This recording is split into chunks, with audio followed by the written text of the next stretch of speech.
Welcome everybody to my very first podcast, and I'm going to be doing it as a vlog as well. It's really exciting for me to be starting a new adventure, and as I get underway I want to speak a little bit about making the most of 2020.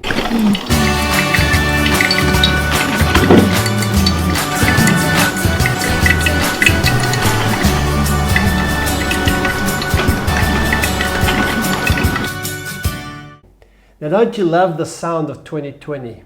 I remember growing up in the 1900s, of course, and we would speak of 1974 and 1983 and 1992, and all these numbers, they really sounded great. And when we came into the 2000s, like 2000, what were we going to say, 2001 or 2001? I remember there were discussions around that.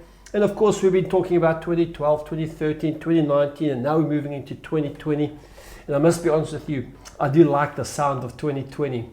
Now, as I kind of share some thoughts about how to make the most of 2020, I suppose one of the big questions is, what kind of year is it going to be? For many of you, you're happy to see 2019 disappear into the background, into the distance, as you look at a new year. I think around the world we would agree that things aren't always looking fantastic, especially for those of us in South Africa. There's not too much optimism that's going around about it. But you and I are going to make a decision on how we're going to live regardless of our circumstances, regardless of the economy and the politics and all the things that make our lives our life. In today's podcast, I want to speak a little bit about what I think, how we can make the most of 2020. Now, what I'm going to do is I'm going to do this over 4 series, 4 different podcasts. And each one of these podcasts come from a particular verse that has influenced and affected and kind of defined my life over the past few decades. So in week 1, today, I want to speak about the value of small victories. In week 2, I want to talk about start with what you have. In week 3, I want to talk about right size your talent. And in week 4, I want to speak about good planning and hard work. So these are the 4 things that I'm going to be speaking about in the series of making the most of 2020. So let's get underway. I want to start with a statistic that you have a chance of 1 in 20,358,520 chances of winning the lotto. So if you're banking on winning the lotto in 2020, hey, you've got to buy a ticket, and I'm with you and I'd love you to win it, but really the chances aren't really for you, a 1 in 20 million chance.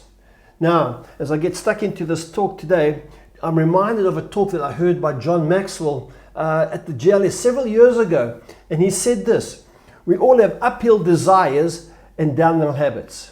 That's right. We want to make the most of our lives, we want to have great accomplishments, we want to have success, but so often our habits take us downhill. They are habits that contribute towards achieving our goals sometimes. So in this first verse I want to share with you, I think it is a potential habit, it's a potential small tweak that you can make in your life that I think can make sure that you can make the most of 2020.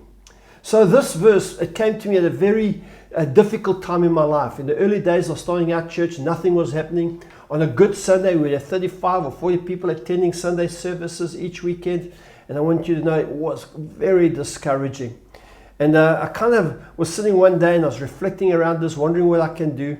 And I came across this verse. And the context of this verse is not going to be exactly as to how Paul was writing it, but this verse spoke incredibly clearly to my own heart and adjusted my way of thinking. It comes from 1 Timothy chapter 4 and verse 15. Give your complete attention to these matters. Throw yourself into your tasks so that everyone will see your progress. The New American Standard Bible says this: give your complete attention to these matters. And Paul was referring to the smaller details of your life. I think this is one way in which we can create an uphill habit for uphill desires. Now, the point is this, in this particular verse, and how it spoke to me and the impact it had on my life at the time. So often we want something exponential to change. We want to come to, in my context, a church service and have hundreds of people in the service over a short period of time. We want to have instant success, make that sale, get that promotion and all that kind of stuff. But this verse basically says that we need to develop the habit of gaining small victories. And I think when we gain small victories, we begin to develop muscle for when we come to those places or those stages of our lives where we need to make big decisions. You see, what I've realized is this, is that the great exponential shifts and changes in our lives, they generally come from an accumulation, from a practice of doing the small things correctly, or the small things in the best possible way. And so when I began to look at this situation in the circumstances, going back all those years, and even to this very day, I'm a great believer in doing the small things right. My friend Skip Collins once said this. He said that one of our goals needs to be do the next right thing. And really our lives are an accumulation, most predominantly of small decisions, of small victories. So that when we come to the big changes, the big exponential shifts in our lives, we have the courage, we have the muscle memory, we've practiced doing the right thing over a long period of time. Because there are going to come times where you're going to make life-changing decisions. Do I marry this person? Do we have another child? Do I change jobs? Do I leave the country? Do I stay in the country? Do I make a big major shift in my world? And when we make those decisions, we need to take them from a position of strength, a position of boldness and faith and passion. And the way we do that, I think, is that we develop habits of making small decisions on a consistent basis, small, good, well thought out decisions. So as I kind of think about my 2020, I realize that I'm going to have to make these small decisions.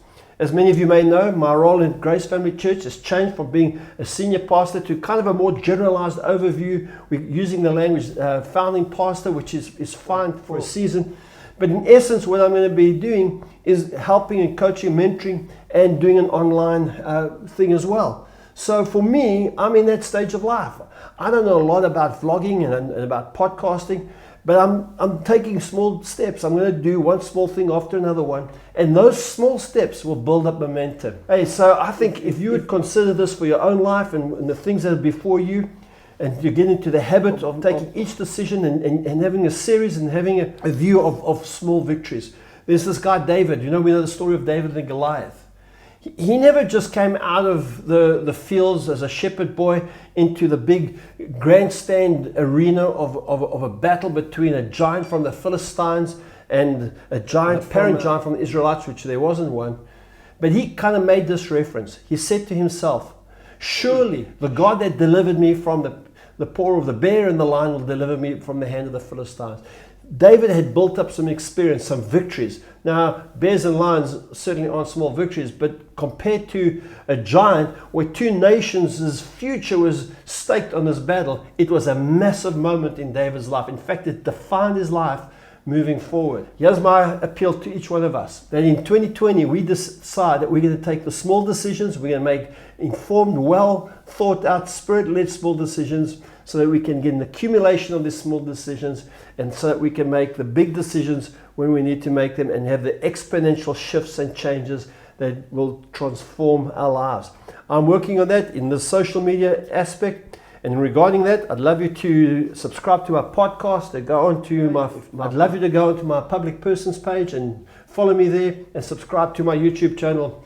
And but above all, I'd like you to take one thought for the next week, and that's to say, how do I make smart decisions on an ongoing basis? How do I have small victories to build muscle memory, to accumulate a strength of conviction and passion about making big decisions when they come our way? I pray that in 2020 that your small decisions will lead to great exponential shifts in your life, and that you would have a greater sense of accomplishment and fulfillment and satisfaction than you've ever had in your life before. Thanks for watching. Thanks for listening. God bless you.